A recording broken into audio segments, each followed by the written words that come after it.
Private Parts, book. Private Parts is the first book written by American radio personality Howard Stern. Released on October 7, 1993 by Simon Schuster, it is the fastest-selling book in the company's history. It was later adapted into a film in 1997 starring Stern and his radio show staff as themselves. The early chapters are autobiographical, covering Stern's upbringing and early career, while later chapters are more in the style of a memoir, covering recurring themes from his radio shows such as sex, flatulence, and celebrities. Stern's choices for the title were I, Moron, Mein Kampf, and Penis, but were refused by the publisher, although Mein Kampf would be used as the title of the book's fifth chapter regarding the beginning of his career. They then compromised with the title Private Parts, suggested by Stern's CO host Robin Quivers, which Stern liked as a sexual pun referring to the personal private parts of his life with a popular euphemism for genitalia. The book received mixed reviews from critics, often drawing comparisons to Lenny Bruce's How to Talk Dirty and Influence People. Like Stern's radio show, it received a great deal of opposition due to its content. It is number 86 on the American Library Association's list of the 100 most frequently challenged books between 1990 and 1999. A paperback edition was released in September 1994, where Pocket Books, a division of Simon & Schuster, printed a further 2.8 million copies. In late 1995, Stern published a second book called Miss America. Upon its release, Private Parts quickly became the fastest-selling title in publisher Simon & Schuster's history. The sales were supported by Stern's book signing tour of various cities across the United States, with the largest crowd attendances ever. The success was in spite of mixed reviews and the refusal by several stores to carry the book over objections to its content. The Caldor chain of department stores modified the New York Times bestseller list, which was displayed in stores, to remove Private Parts from the top position, moving all subsequent books up one. The inclusion of the book in library lists was also frequently challenged in subsequent years. The book spent 5 weeks at the top of the nonfiction list from the weeks of October 9 to November 6, 1993, before being displaced by I Told You So by Rush Limbaugh. Private Parts spent a total of 20 weeks on the New York Times bestseller list, hitting the number 1 spot after a week of its release. In the book's opening acknowledgments, Stern thanks his co-author Larry Ritso Sloman as well as his staff and family. The first chapter is a story of a male listener of Stern's show masturbating while driving on his way to work to an interview of a woman about her first lesbian sexual encounter. Chapters 2 through 6 focus on Stern's upbringing and family. Initially, Stern focuses on his birth, parents, sister, and family through marriage. He then moves out to focus on his upbringing in Roosevelt, Long Island, where he was one of few white boys in a predominantly black neighborhood.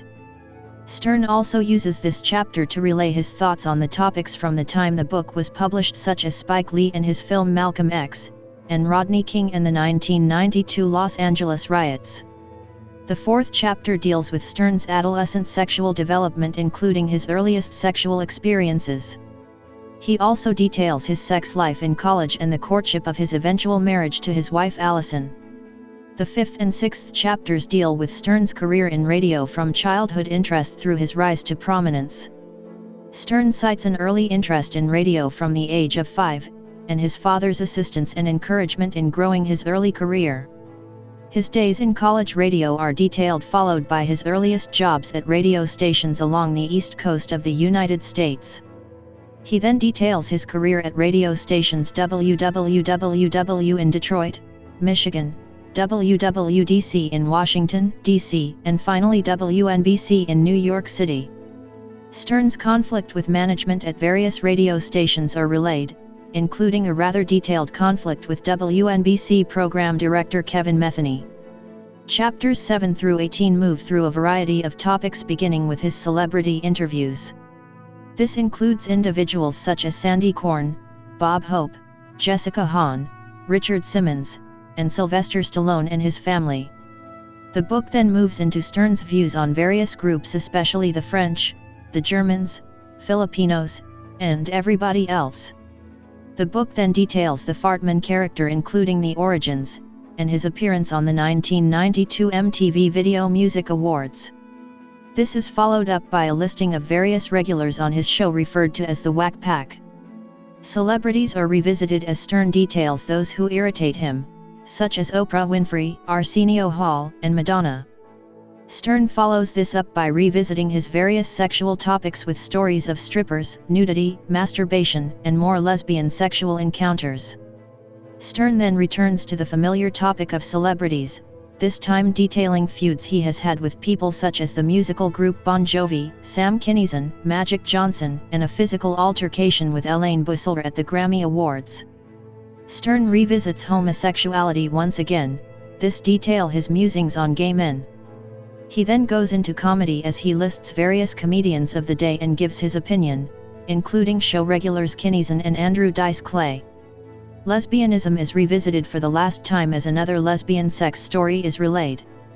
The 17th chapter details his interviews conducted by staff members Gary Delabate and stuttering John Melendez. The last chapter is reserved for Stern's critics and their efforts to have his show prohibited, and his response to them. An afterword is written by two psychologists who analyze Stern's personality and provide their professional opinion of the man. Stern's venture into literature drew much of the same criticism as his radio show. Private Parts drew favorable comparisons to Lenny Bruce and his book How to Talk Dirty and Influence People, but it was also characterized as nothing more than an extension of his radio show with little more to offer. Stern was praised for his populist message and attracting a group of people who normally do not read either by choice or for lack of ability.